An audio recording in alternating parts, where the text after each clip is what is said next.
Start video. I don't want to be out. I don't want them to see me.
The song is Home, words and music by Greg Holden and Drew Pearson.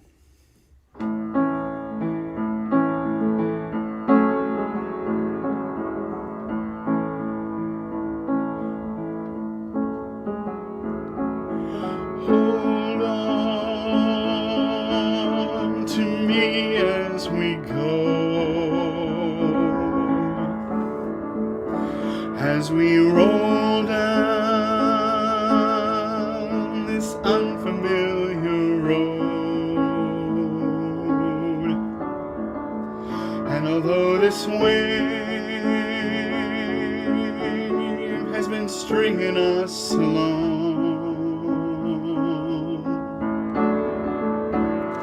just know you're not alone,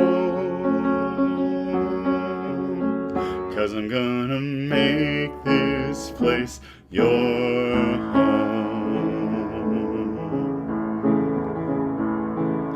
Salam, it'll all be clear. Don't pay no mind to the demons, they'll fill you with fear. Trouble, it might drag you down. You'll get lost, you can't always be found. Just know you're not alone, 'cause I'm gonna make this place your home.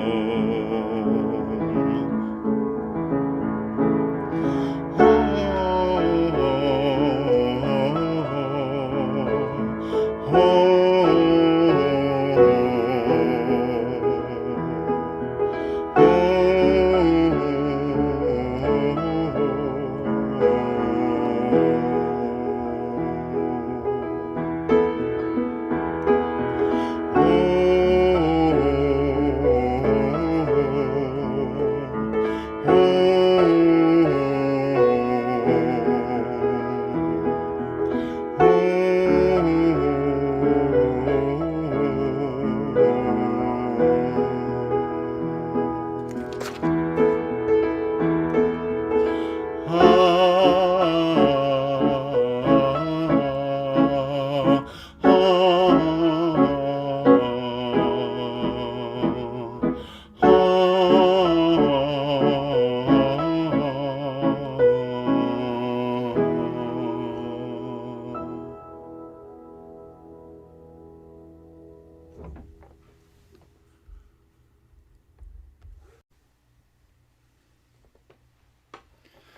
song is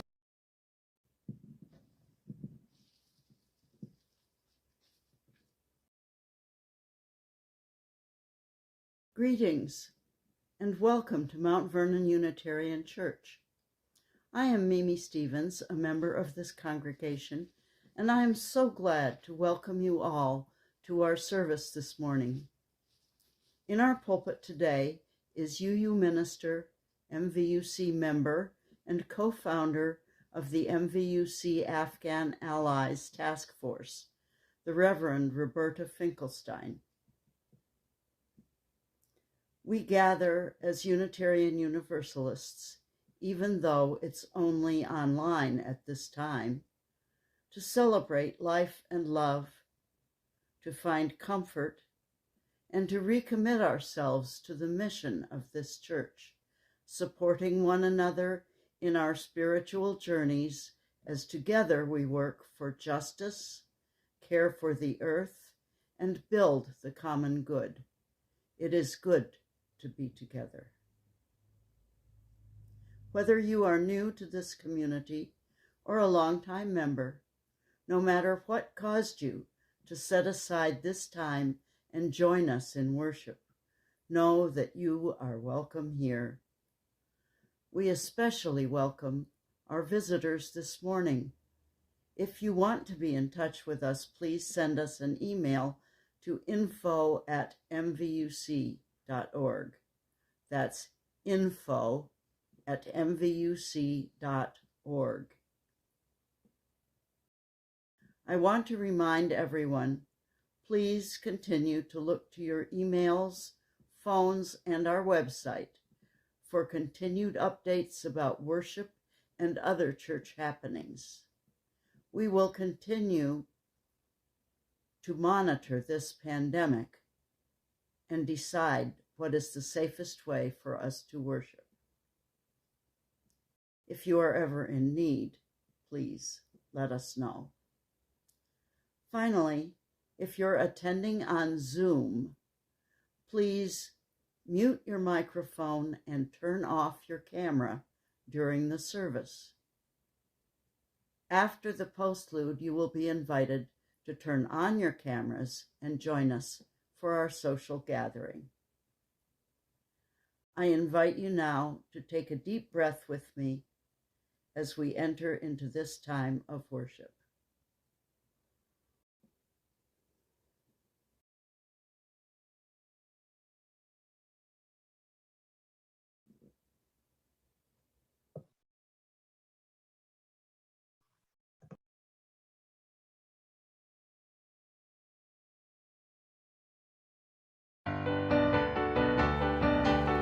Welcome, welcome, welcome, welcome. Welcome, welcome, welcome, welcome. Let us all rejoice today. Bring your sorrows and tomorrows. Let our hearts now gather near. After grieving, all receiving, everyone has honored here. Welcome, welcome, welcome, welcome. Welcome, welcome, welcome, welcome. Let him always do be praised. Sun and moon may show your way, o'er a sun known as free stay. Mind and soul must one obey. May your light guide you always. Welcome, welcome, welcome, welcome. Welcome, welcome, welcome, welcome. Let us all rejoice today. Bring your sorrows and tomorrows. Let our hearts now gather near. After grieving, all receiving, everyone has honored here. Welcome, welcome, welcome, welcome. Welcome, welcome,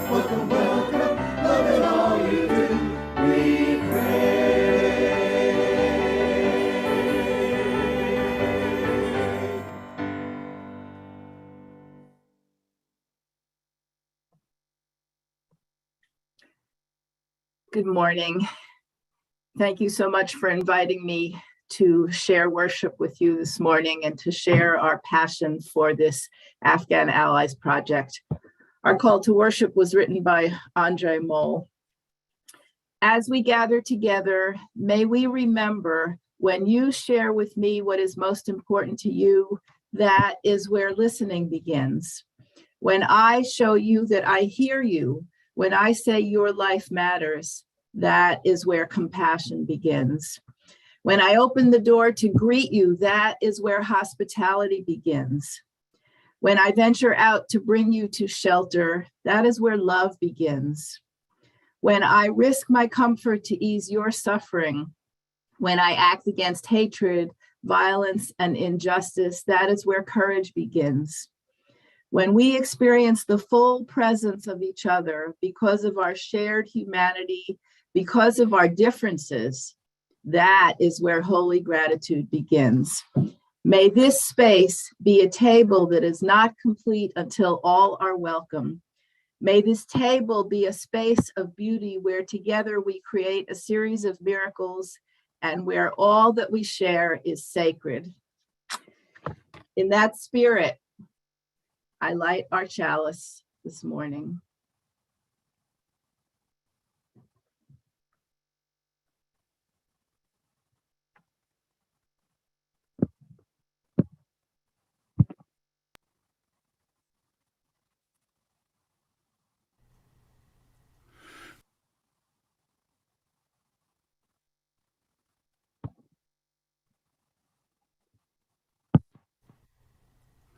Would you turn in your teal hymnals, please, to number 1014, Standing on the Side of Love. There were some calls to the amazing composer Jason Shelton, who wrote this, to update that just a little bit. So Jason updated it to We Are Answering the Call of Love. So that's a new title on 1014, Answering the Call of Love. And that's the chorus. We are answering the call of love. All right? You'll get it right away. So, one more time. 1014, Answering the Call of Love. Here we go.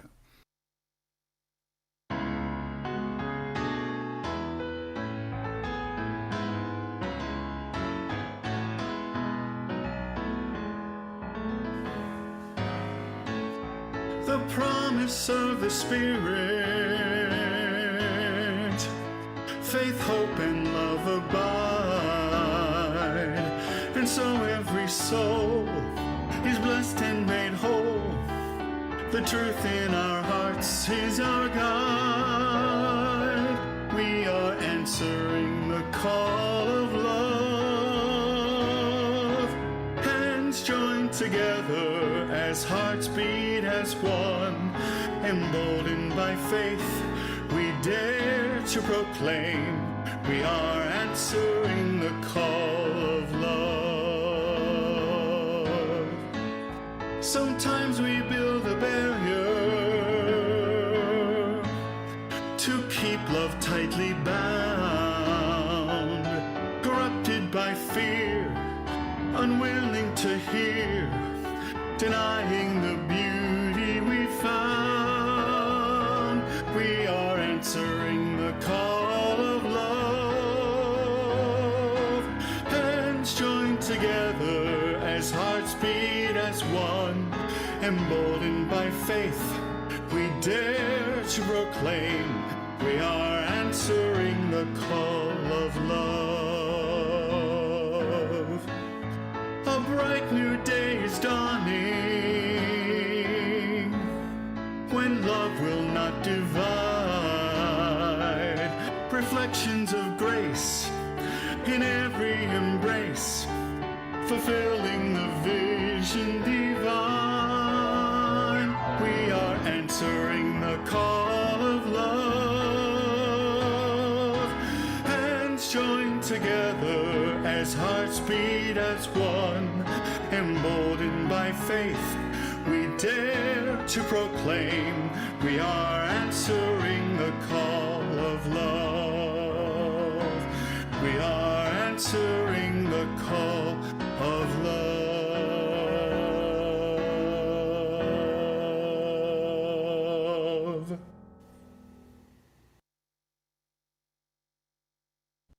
Let us join our voices in the covenant found on the screen and in your heart. Love is the teaching of this church. The quest of truth is its daily task, and service is its prayer. To dwell together in peace, to seek knowledge and freedom. To serve life in community, to the end that all souls shall grow in harmony. This is our covenant with each and with all.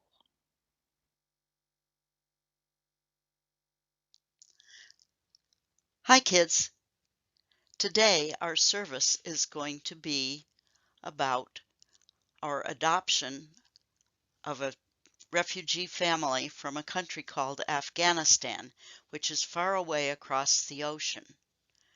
Now our family are not Unitarian Universalists, they're Muslim, and this is a Muslim story intended to be read by Muslim children, but in English.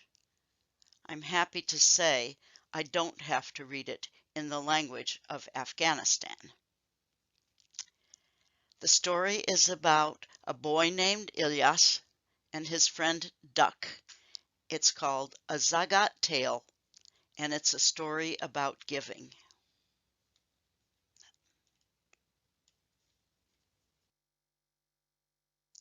On a warm afternoon, at nearly 2:15, Ilyas sat under a tree.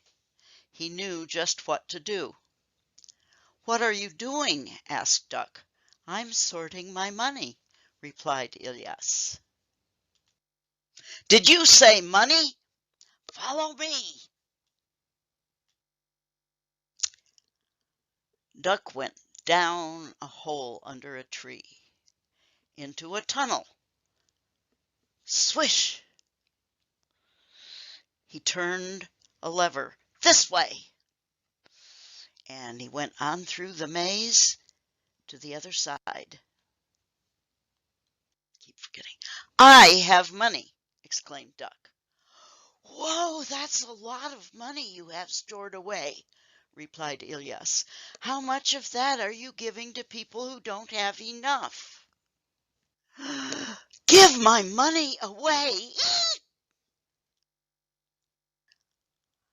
Right away, Duck started wrapping up his money. Thump, thump, splat! I'm not going to let anybody get any of this. "But why?"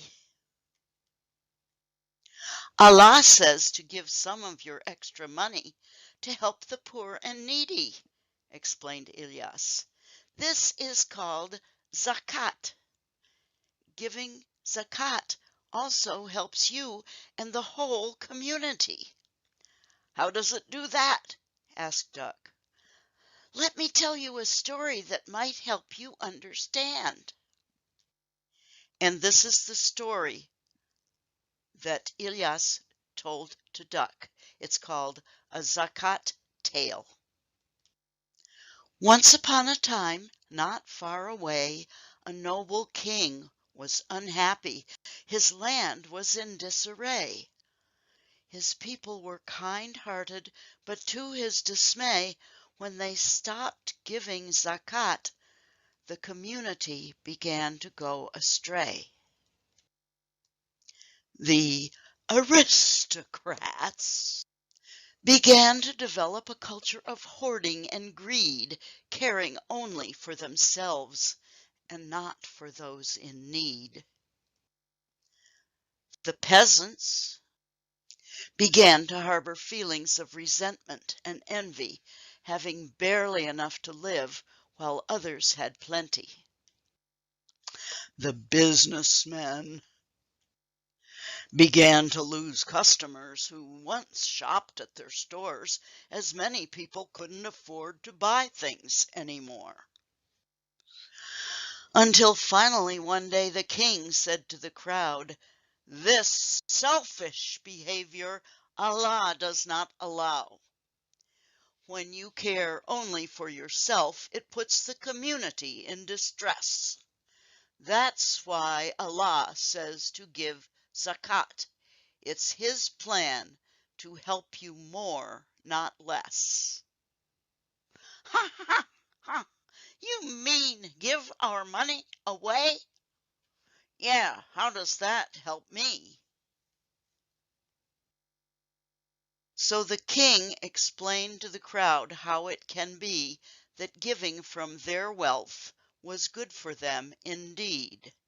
You see, you give zakat, that's where the little green check mark is. Allah, which is their name for God, rewards you.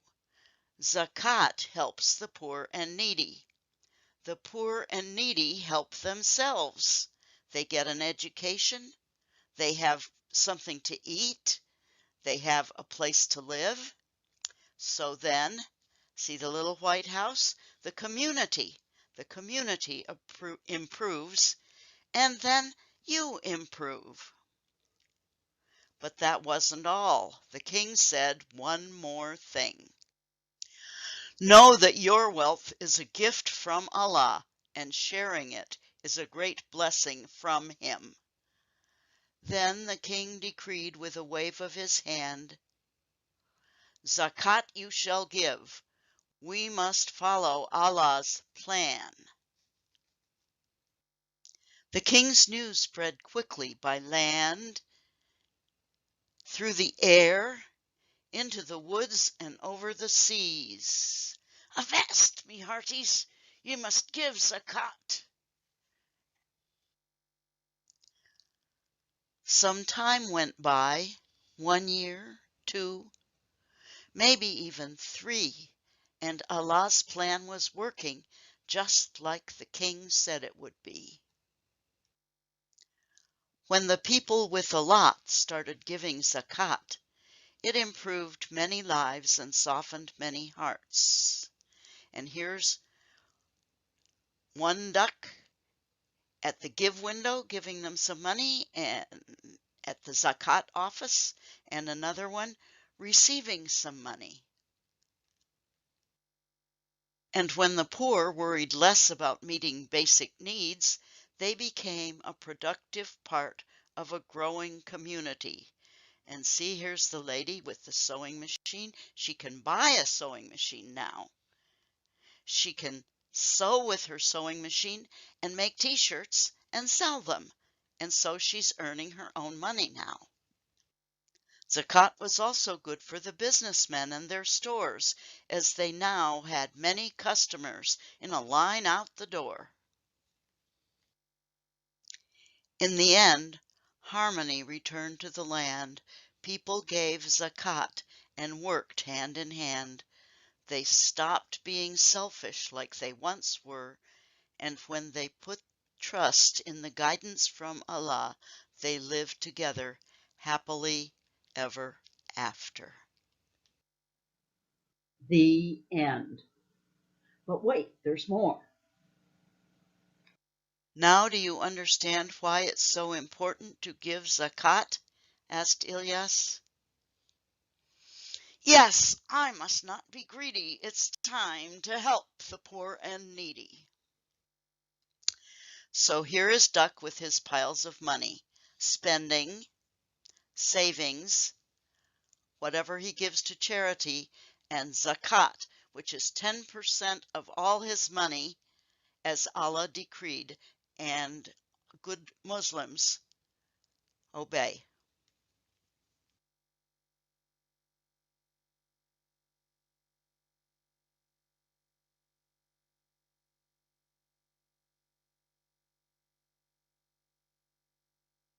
Mount Vernon Unitarian Church continues to share the plate with committed organizations that you, our members, have chosen. During the month of January, our offering is being shared with Neighborhood Health, a local nonprofit whose mission is to improve health and advance health equity in Alexandria, Arlington, and Fairfax by providing high-quality primary care regardless of ability to pay. We are a community that invites spiritual and material generosity from our members and friends. I give first because I was brought up that way. As children, my brother and I were expected to set aside 10% of our allowance every week and put it in the offering on Sunday. Supporting the mission of our church was just something we did.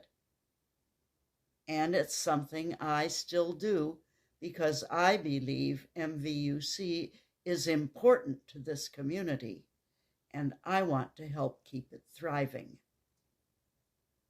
I invite you to offer whatever you are most comfortable with in spirit and financial generosity for the mission of our church community.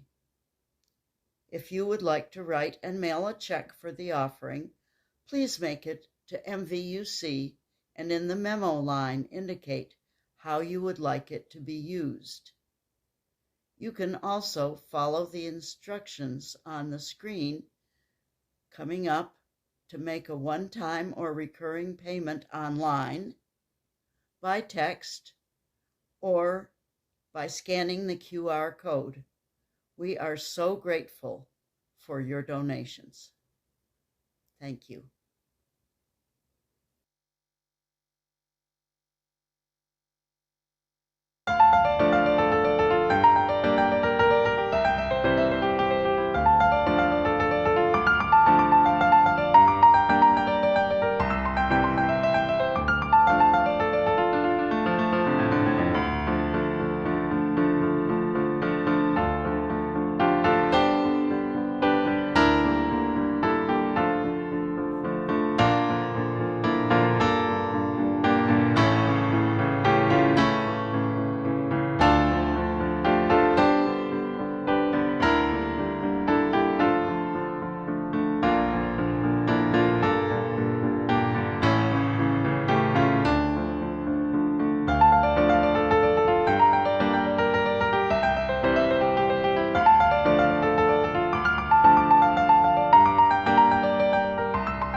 I invite you now into the spirit of meditation or prayer as it is most meaningful for each one of you, first with some words by my colleague, the Reverend Lynn Cox, and then with some moments of silence.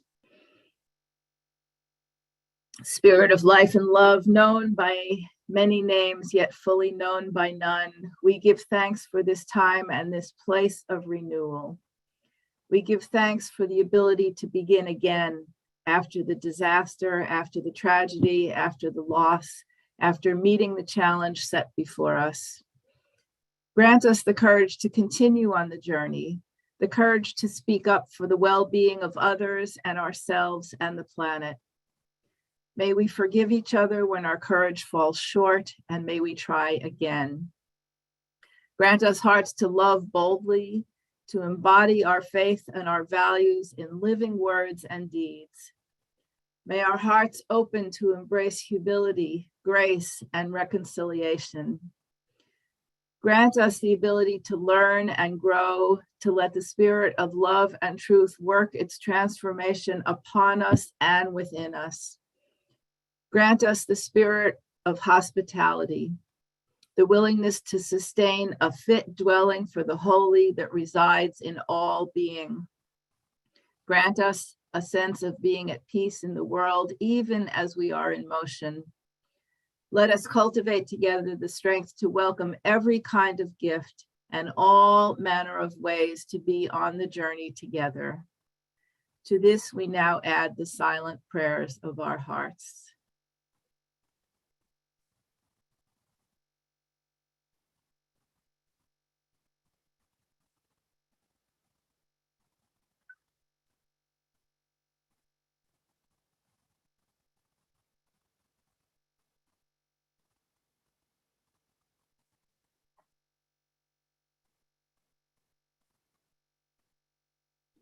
Blessed be.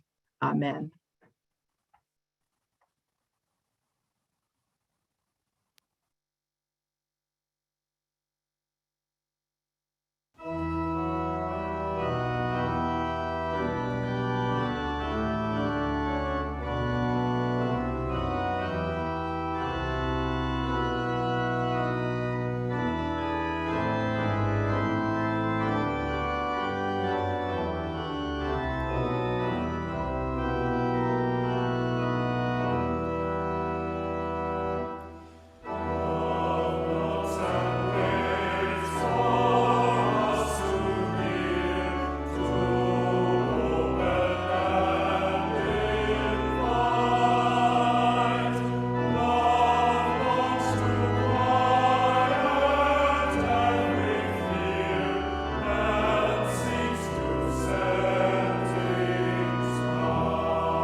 How to Survive the Apocalypse by Sean Parker Dennison. First, learn to listen, not only for enemies around corners in hidden places, but for the faint footsteps of hope and the whisper of resistance. Hone your skills. Aim your heart toward kindness and stockpile second chances. Under the weight of destruction, we will need the strong shelter of forgiveness and the deeper wells that give the sweet water of welcome. We have a place for you. When the world ends, we must not add destruction to destruction and accept a beggar's bargain to fight death with more death. In order to survive the apocalypse, any apocalypse at all, we have to give up the counterfeit currency of self-sufficiency, the mistaken addiction to competition, the lie that the last to die has somehow survived.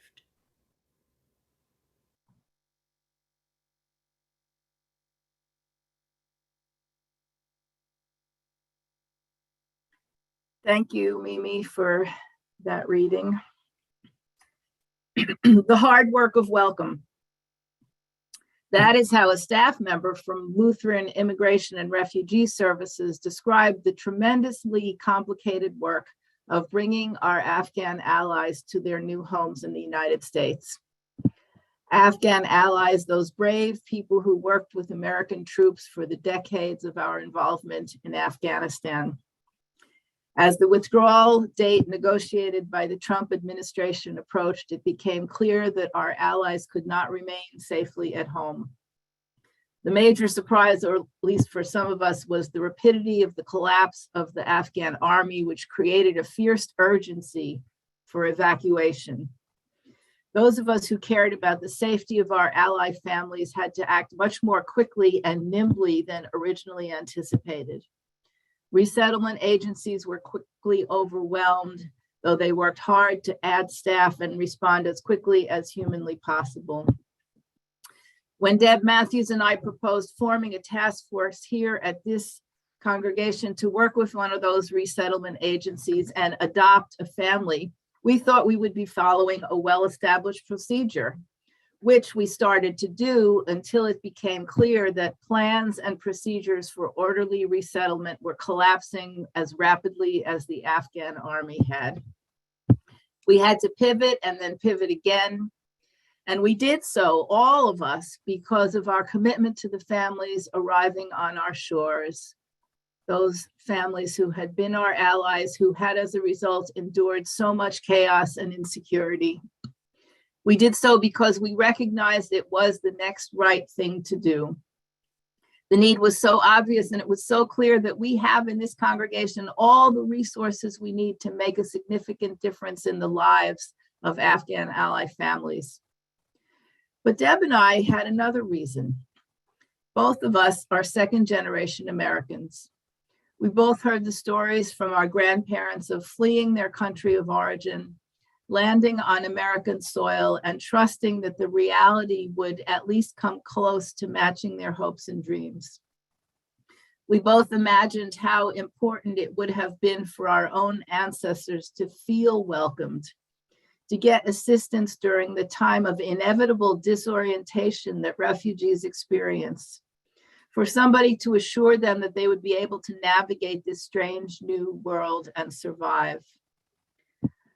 My grandparents' experience of leaving the virulent anti-Semitism of Eastern Europe and seeking refuge on these shores is something that lives on inside me.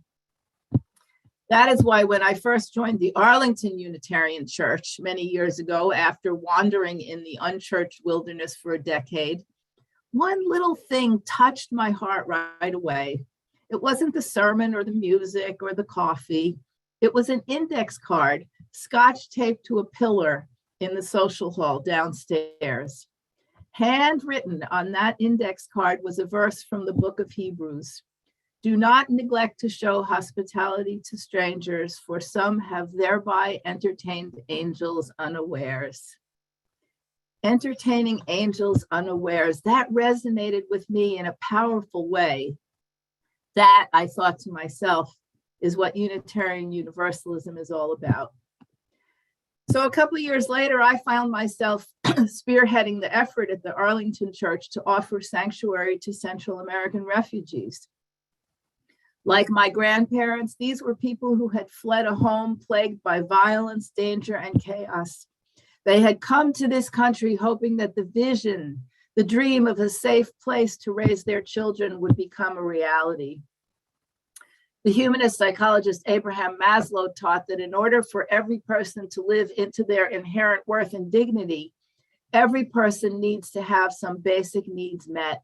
And primary among those needs is a sense of safety and comfort.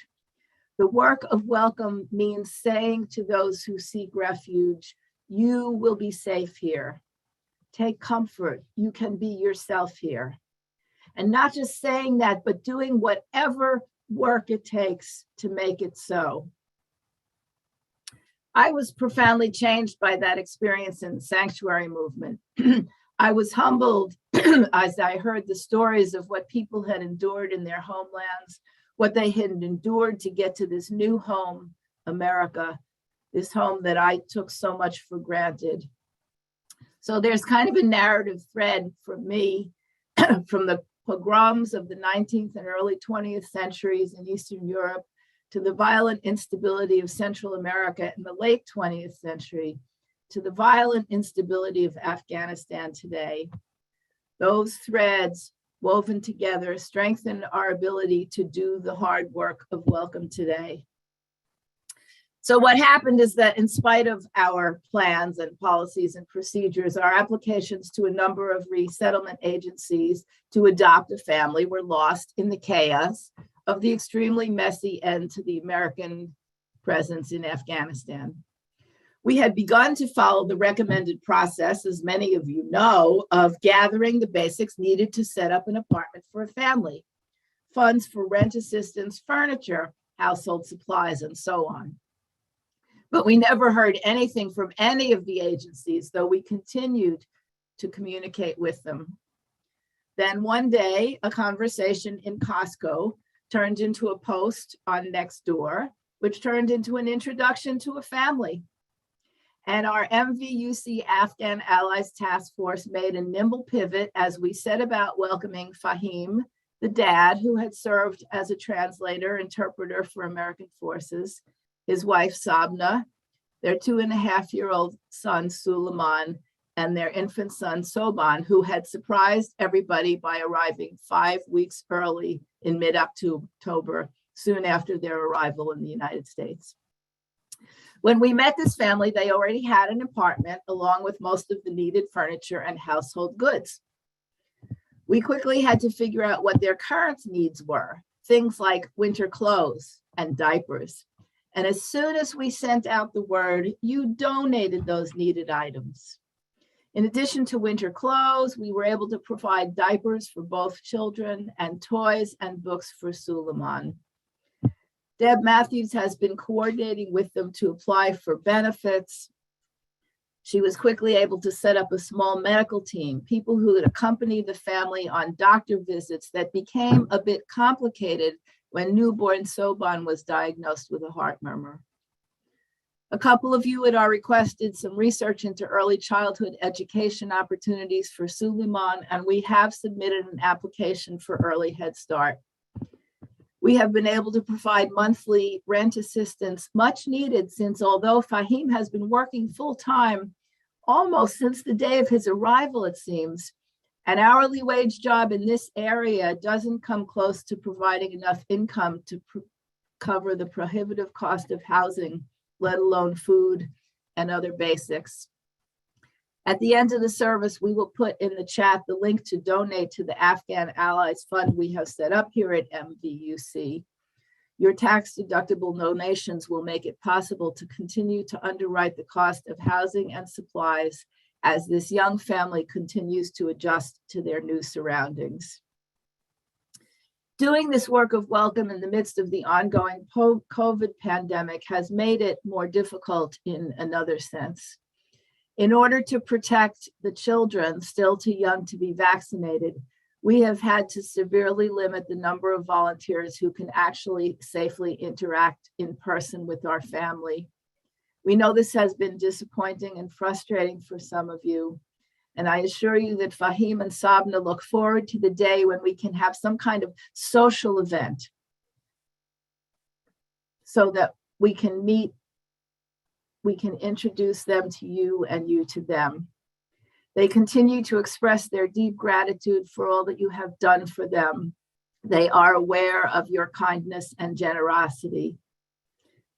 So what happened to all that furniture and the household goods you collected when we were still working on Plan A? Well, again, through informal encounters and social media, we are now working collaboratively with a network of neighbors who are supporting a group of Afghan Allies families living in the same area as our family. We continue to collect donations, and through this network, we are able to distribute these furniture and goods to any number of families with diverse needs. This network has also provided a social outlet for Sabna, who speaks only Dari, although she is trying to learn English in the few quiet moments she has while tending to a boisterous toddler and her newborn baby. So what do I want to tell you about the hard work of Welcome? Well, first, expect to be changed by your involvement, humbled, enlightened. The work of Welcome is not just the work of orienting refugees to American ways of being. It is about adapting our ways of being to respect the religious and cultural practices of our newest friends. Second, expect the need to be persistent and to persevere under unexpected circumstances. And if you're not sure where to learn that kind of perseverance, just let yourself be inspired by the Afghan allies families themselves, who have persisted and persevered under circumstances that for most of us are simply unimaginable. Third, expect to be asked for more flexibility and nimbleness than you could have planned for. This project has turned out to be nothing like the project we thought we were undertaking. But that's okay, right? Our inspiration for embracing this need for flexibility came from observing the flexibility and nimbleness of our allies. Fourth, expect many opportunities to practice kindness and generosity. The needs of the ally families who have resettled here in Northern Virginia are significant and ongoing. We will have to continue to provide rent assistance to our family for quite a while. Again, I remind you that the information about how to donate will pop into the chat during the benediction. Finally, in this hard work of Welcome, expect to feel deep gratitude for all with which you have been blessed. And remember to pay that gratitude forward. The hard work of Welcome is ongoing. The Eastern European Jews fleeing the pogroms became the Central American families fleeing violent instability, became the Afghan families fleeing sectarian violence. We don't know what the future holds, but I have a vision that I am certain will come true. And that is that in 20 years or so, Fahim and Sabna's children will stand side by side with my grandchildren, ready to welcome the next wave of refugees who will inevitably be arriving on our shores. In a moment, we're going to sing a hymn. It's my favorite hymn in the hymnal. Soon the day will arrive. It is about a hopeful vision for the future. Someday, perhaps, we can live together on a planet that is, as this hymn described, without fear and violence. But until that day arrives, let us not neglect to show hospitality to strangers, for we will surely be blessed by entertaining angels unawares. Let it be so.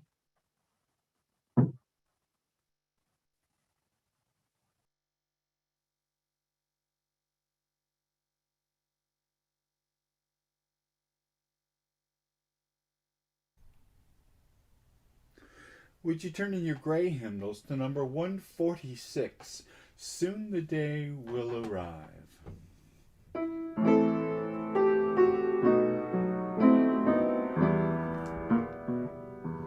Soon the day will arrive when we will be together, and no longer will we live in fear, and the children will smile without wondering whether on that day thunderclouds will appear. Wait and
let's speak to the words together that we traditionally use as we extinguish our chalice. These are words which can be found in your order of service.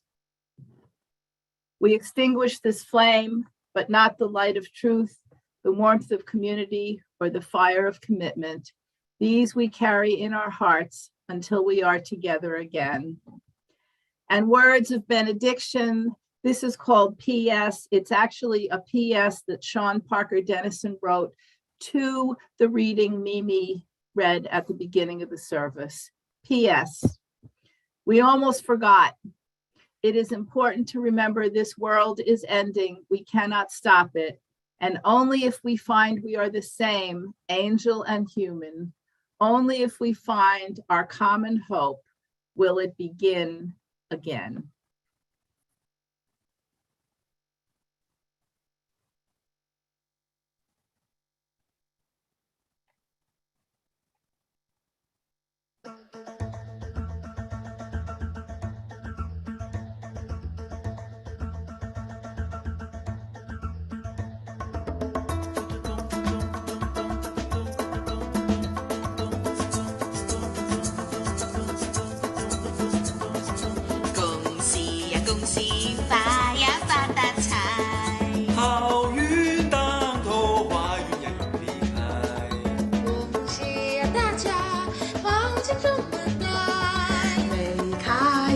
小得意呀又开怀，咚咚锵，咚咚锵，咚咚锵，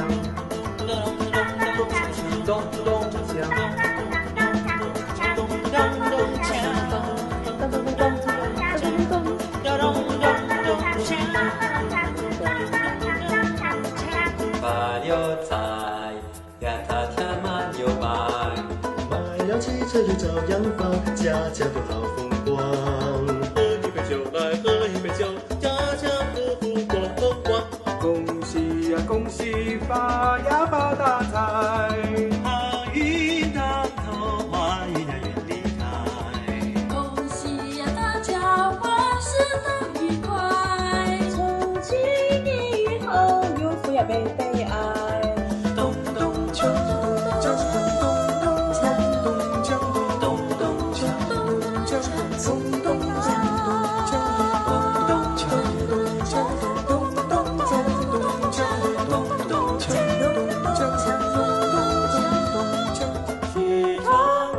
发财眼看富贵一起咚咚锵，咚咚锵，咚咚锵，咚咚锵，咚咚锵，咚咚锵，咚咚锵，咚咚锵，咚咚锵，咚咚锵。